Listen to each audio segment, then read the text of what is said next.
હાલો માં, જય માતાજી. જય માતાજી. હા, તમારે તો હમણાં હાવ જાય લાગે સત્સંગ એમ? અરે અમારો સત્સંગ ની તો જ અમારો સત્સંગ તો આ સોસાયટીમાં પ્રખ્યાત થઈ ગયો. સાચી વાત હા. છે. પેલા તો તમે 4-5 બે ચાર જ કરતી છે ને હવે તો જાય છે બાઈઓ થઈ જાય. ઘણી હવે તો બાઈઓ. સેટ કેટલું બાઈઓ આવે સૌ બધી હવે હું ખબર પડી કે કાંઈ પડી કાયમ ગયા. માટે કાયમ ને સત્સંગ. માટે થાય છે એમ સત્સંગ થી. હા, તો હવે તમારે ડોહ્યુંને મજા પડી હવે ગઈ એમ? પાછો અમારો ડોહ્યુનો મહિનો આવે ને શ્રાવણ મહિનો આવે. શ્રાવણ હવે ક્યાંક plan હોય મહિનો ગોઠવવાનું હા જવાય. એ તો અમે બધી નક્કી કરી લીધું પેલા હા. કે આપણે શ્રાવણ મહિનામાં ક્યાં ક્યાં જાવું. ઓલા ગાડી વાળાને પકડી દીધું. હા, હા, એટલે ઈ સારું કરી રાખ્યું હોય એટલે. એટલે એ કે હા તો તમે તમારા મને ફોન એના નંબર લઈ લીધા કે મને ફોન કરજો એ કે તમે હા. એક દી એડમેસ કરી દેવાનો હા, તો તમારે એને હા. ક્યાંક જવાનું હોય તો ઈ ખબર પડે ને એમ. મારે ઈ કે જવું હોય તો મને ખબર પડી જાય ને તમે ઈ પર મને એડમેસ કરજો ઈ કે. હા, તો વનભોજન ને બધું હા કરવા વન જાવ? ભોજન બધી અમને લઈ જાય છો કોઈ આઈટમ વનભોજન તમ- થોડે થોડે હોય ને તો અમારે પૂગા છે તો આ આવી તો અહીંયા ઈશ્વરિયા જતા હોય કે રતનપર પર જતા હોય તો આવી જો અહીંયા નજીક નજીક હા, નજીક નજીક હોય તો જ આવીએ હા. બાકી સેટા હોય ને તો હજી ન હા. હોય એમ. મેં તો ઈશ્વરિયાનું જ નક્કી કર્યું આપણે નતા એ પર ઈશ્વરિયા ભોજન કરવા વનભોજન વનભોજન જેટલું કર્યું તો આપણે. ત્યાં મજા કેવી આવે ઓલું, ઈશ્વરિયા ત્યાં તો હું હતો ઓલો પરસોત્તમ મહિનો હતો હા ને? તો કી તો હા, તો એ પરસોત્તમ હોય કે શ્રાવણ હોય. વર્ષોત્તમ મહિનો તો આપણે વાં પૂંજવા જાય ક્યું નહીં. હા હા હા, હા ઈ પરસોત્તમ હા મહિનો. હા પરસોત્તમ પરસોત્તમ મહિનો. મહિનો જ હતો. હા એટલે ન્યા મજા આવી ગઈ આવી આમ. ગઈ છે. આમાંય નજીક ની બે હા, વાતો એમ. એટલે ઈ ન્યા જવાનું છે વનભોજન કરવા તો ઓલું બા સીતાજી નું કેતા કે દશરથ નું શ્રાદ્ધ સીતાજી એ નાખ્યું હતું તો એમાં કઈક શ્રાપ દીધા થા તો ઈ કેમ ઈ કઈ રીતના એમાં શું દીધા? છે કે જો શ્રાદ્ધ આવ્યું ને દશરથ રાજાનો કે આ એને શ્રાદ્ધ ની તિથિ આવી હા. કે આ તિથિમાં શ્રાદ્ધ નાખવાનું છે હા. તો રામે હાજે હું કહ્યું સીતાજીને કે કાલ તો હું સવારમાં વહેલો ઉઠી જાઉં ને હા. એટલે વહેલો પીંડ લઈ આવું એ કે હા. જઈને એ કે તો આપણે વહેલું બધી થઈ જાય ઈ કે તો કે હા તો તમે વહેલા ઉઠી જજો એટલે વહેલા આવી જાયજો પાછું મોડું ન કરતા જાય કે હા, તો કે નહીં કરું મોડું. હવે સવારમાં રામ તો વહેલા ઉઠ્યા વહેલા ઉઠીને પિંડ લેવા ગયા. હમ, પિંડ લેવા ગયા ને પણ રામને મોડું બહુ થઈ ગયું. હા, એમ મોડું થઈ ગયું ને તો સીતા કે આ તો હજી આવ્યા નહીં હા. ને હવે ઈ ટાઈમ સુકાઈ જાય કે શ્રાદ્ધ નો તો બાપુજી તો પાછા નહીં આવે શ્રાદ્ધ લેવાને એનો સમય તો વયો જાય ઈ કે હા, હા. તો હવે હું કરું કે હાલ એક ઘડીક વાર જો પછી પાસે જઈને મારી રીતે જ હું ઈ કે શ્રાદ્ધ હા, નાખી હવે દઉં. કેટલીક વાર જોઈએ. પાછી ઘડીક વાર જોઈ પછી અહીંયા નક્કી કરી લીધું કે હાલ હવે મારે શ્રાદ્ધ નાખી જ દેવું. એટલે એ બધી એનો શ્રાદ્ધ ની વિધિ પૂર્વક બધી જે હતું એ બધી લઈ હા. ને ગંગાજી ને કાંઠે ગયા હા.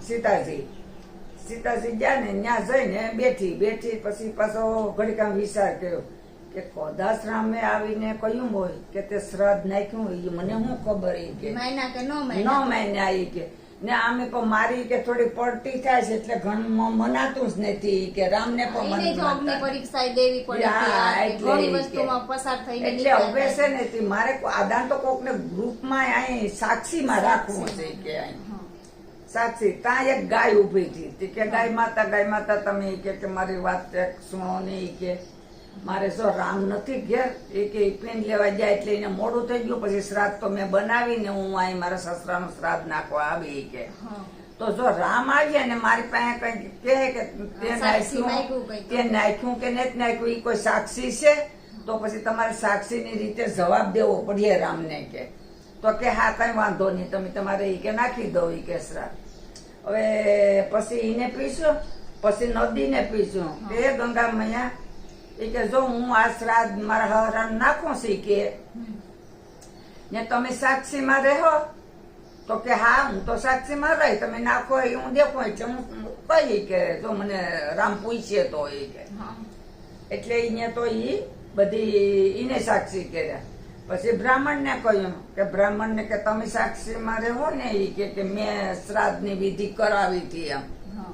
તો કે હા ઈ કે હું પણ સાક્ષી પુરાઈ કે હવે પછી અહીંયા યજ્ઞદેવ ને પૂછ્યું કે હે યજ્ઞદેવ તમારી જો અહીં બધી વિધિ અમે કરીએ છીએ ને તમે રામને ત્યાં જવાબ દેવો ને કે તો કે હા રામ પૂછીએ તો હું જવાબીને આપી કે હા શ્રાદ્ધ નાખ્યું તું એમ. હા. હવે ઈશારીને એને સાક્ષીમાં રાખી ને પછી ત્યાં તો દશરથ રાજાના શ્રાદ્ધના હાથ બાઈને આવ્યા એટલે અહીંયા શ્રાદ્ધ એનો એઠો દઈ દીધું. સીતો શ્રાદ્ધ લઈને વળ્યા ગયા દશરથ રાજા તો. ને આ શ્રાદ્ધ નાખીને એની ઝૂંપડીએ ગઈ ત્યાં રામ આવ્યા. રામ કે લે લે લે ઝડપ કે હાલ હાલ હાલ, મોડું થઈ ગયું, બહુ મોડું થઈ ગયું, મારે આવવામાં આવે કે શ્રાદ્ધ તો હું નાખી આવી કે. તો કે લેતી ત્યાં શ્રાદ્ધ કેમ તું નાખી આવી? તો કે ટાઈમ થઈ ગયો તો પછી શું કરું એ કે. પછી તમારે નાખી આવો ને પછી થોડાક પાછા શ્રાદ્ધ લેવા આવે ઈ કે બાપુજી ઈ કે વયો જાય પછી. તો ઈ કે ઈ મને કેમ પાકું થઈ ગયું કે તું નાખી આવી શ્રાદ્ધ? તો કે મેં સાક્ષી રાખ્યા ઈ કે શ્યાર, કારણ કે તમે તો મારી ત્યાં માનતા નથી એટલે મારે તો સાક્ષી સિવાયનું કામ જ કરવાનું નતું. એટલે મેં શ્યાર સાક્ષી રાખ્યા છે કે હાલો એની ત્યાં પૂછી લઉં તમે શ્યારીને. પછી જ્યાં નદીને કાંઠે જઈને પેલા ગાયને પૂછ્યું કે ગાય માતા ઈ કે આ હાસી વાત છે કે એને શ્રાદ્ધ નાખ્યું? તો કે ઈ કઈ હું તો ઓલી ક્યારે સત્તી થી ને કઈ મને જોઈએ એવી મને કઈ આવું ખબર નથી.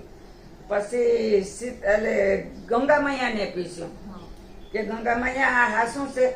કે મેં તો કઈ કે હું તો વેવામાં જતી વેનમાં, મારે તો હું તો વેનમાં વેતી હતી. હવે ઈ નાખ્યું કે નથી નાખ્યું ઈ મારી નજર કઈ નતી કે. હવે ઈ પણ એમ ખોટું બોલી. બ્રાહ્મણ મેં કહ્યું કે નહીં ઈ તો મેં કઈ જોયું નતું ઈ કે પૂરું ઈ કે એને શ્રાદ્ધ નાખ્યું કે નથી નાખ્યું. એને ના પાડી. યજ્ઞદેવ ને પૂછ્યું તો એને પણ આવી રીતે ત્રણેય જવાબ દીધો. યજ્ઞદેવ દઈ દીધો જવાબ. પછી સીતા પેલા ગાયને શ્રાદ્ધ દેશ કે આજથી તારું મોઢું અપવિત્ર અને તારું એક પુરુષનું એક જ પવિત્ર રહે, બીજું આખું શરીર તારું અપવિત્ર થઈ જાય કે હું આજ તને શ્રાપ આપું છું કે. પછી ગંગા મૈયાને કહેશ, ગંગા મૈયાને કે હું તને પણ શ્રાપ આપું, તું વેતી હતી ને તો હવે તું અબૂટો જ વેચે, તું આ એટલામાં તો ગયાજી ત્યાં તો તું ઉપર જ ન